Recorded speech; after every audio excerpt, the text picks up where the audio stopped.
31-year-old Frenchman Loic Bruni has won the Elite Downhill World Cup Series in 4 out of the last 6 years.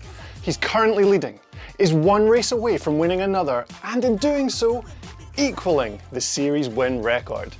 But it is not over yet. Jackson Goldstone, the 21-year-old Canadian, has amazed fans and athletes this year by winning 4 races in a row.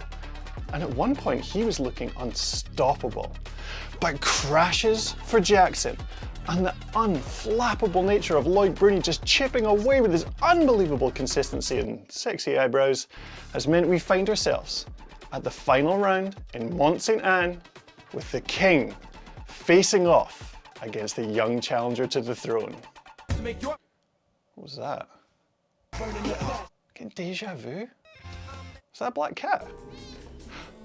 Oh, the Circus, yeah.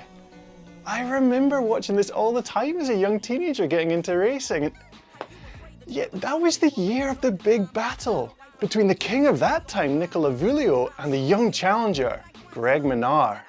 You might have heard of him. Quick history lesson with thanks to Warwick Patterson for giving us permission to use a few snippets from his iconic movie. Now, Frenchman Nicolas Vouilloz came into the 2001 race season as 5-time series champion and 5 times elite world champion. The dude was untouchable with his consistency. Remind you of anyone? Greg Minnaar was a 19-year-old with a totally different riding style, a fan of tricks and big air. He was actually known as the Fresh Prince of Big Air and even had a butt patch saying so. What would the equivalent of a butt patch be today? Maybe an Insta handle? It's a tenuous link, but I'm taking it. So, the scene is set for the season. Nico is expected to take another series overall, as he normally does, but Greg podiumed at a couple of the rounds the previous year and could be a real threat.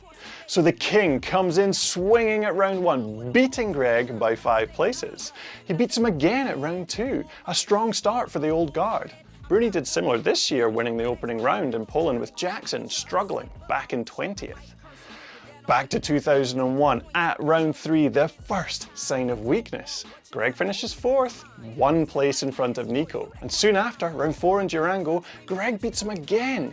It's a washout as the top seeds, they both come down in the worst of the rain, both struggling, but Nico struggles more, and the youngster has taken first blood. Jackson took this to a more extreme level this year by winning 4 rounds in a row in absolutely unbelievable fashion, but hey, still some similarities. Back into 2001 again, and the king has had enough. Boom! First place at round 5 in a row for Nico, cementing his authority with the only one of them to win a race so far this year. And what was the thing that ended Jackson's win streak this year? Oh yeah, King Bruni putting the smack down at Andorra for a convincing win. 2001 again, round 6 lays in. Nico was looking good in the overall, but he faltered. A crash, snapping his saddle off and finishing low down the order. Greg capitalised with a 2nd place, his best ever finish, boosting his confidence as he went into round 7, Caprun, knowing he had the speed to win. Greg qualified first and sprinted to the line on his race run to take his first World Cup win and celebrated arm to the sky in what became a trademark finish celebration. I feel like I've seen something else like that recently. Anyway, we're back in 2001. It is the final round in Mont Sainte Anne. King Nico leads, young challenger Greg in 2nd. Whoever holds their nerve and lays down the fastest run on the gnarliest downhill track in the series will receive the 2001 championship title. And look where we are today. About to go in to the final round in Mont Sainte Anne as the decider between the king, who is leading by 72 points, and the challenger. If Bruni wins, he takes it. If Jackson wins, Bruni has to finish 4th or lower for Jackson to take it. And the last time they raced here, Jackson won and Bruni was 3rd. It's going to be so exciting. Oh, and how did it finish in 2001? Greg qualified first. Nico came down before him to go into the hot seat, and then Greg absolutely sent that bike down the mountain to beat Nico by less than a second and dethrone the king and win the overall at 19 years of age. And the rest is history. as we were going into that last race, I really had nothing to lose, being 19, going for the World Cup overall. Nico, I'm pretty sure he had won like 10 World Championships, or no, maybe he had 9 World Championships by then. And like, you know, they called him ET. They said he was like extraterrestrial. He's just out of this world.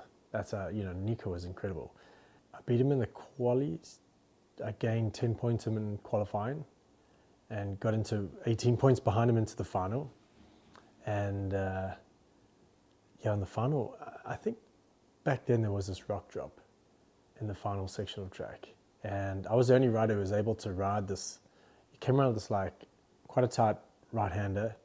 And then the track kind of turned left around a tree and went around this big boulder. But I managed to like cut across the roots, cross the track, hop onto some roots like at the base of this rock and tree, skim across onto this rock and then just drop off the other side of the rock. And I knew Nico knew that I'd done it, but no one else was able to do it. So I had at least like a second or two on him on the bottom sector. And I saw him in the morning practice. And I remember it was like quite a gnarly rock garden up top. And I was like, hey guys, how's it going, morning? And no one said a thing. You know, it was like, I was like, oh, okay, it's pretty serious. This is pretty serious now. You know, I think we both felt the pressure because neither of us won. Chris Kavarik won the race. I was second and I think Nico was third. Do you think history will repeat this weekend? I don't know. I don't know. It's going to be I think that's what's making this weekend so interesting is no one really knows which way it's going to fall. Loic's such a tough competitor. He rises to every occasion, and even when he's injured, he puts in even more effort to make sure he's in the mix. And I think what's interesting is to see how they go through training into qualifying, and then they've got to make the rounds of qualifying. I mean, that's going to be the real race, you know, because anything can happen. Puncher, some kind of mechanical, and if one of them doesn't make it through, I guess it's over, right? And so yeah, that's going to be it's going to be interesting to see how that plays through, and especially if one of them has to go to Q2. To me, that would be stressing me out. I probably wouldn't be sleeping right now. And so yeah, I don't envy either of them right now. Welcome to the cupboard in my spare room. Just finished the video. It's about 1:30 in the morning. I'm supposed to be making some stuff for Inside the Tape tomorrow, but I've run out of time. I have to get this video out. So thank you to Tommy Wilkinson for giving me the idea for this video. Thank you to Charlie for interviewing Greg. Thank you to Greg for doing the interview. Thank you to all the people that did all the filming for the footage for this. And thank you to Warwick Patterson for letting me use the footage from his awesome film. I wanted to do so much more with this, but I've run out of time. Hope you enjoyed it. I think it's really good.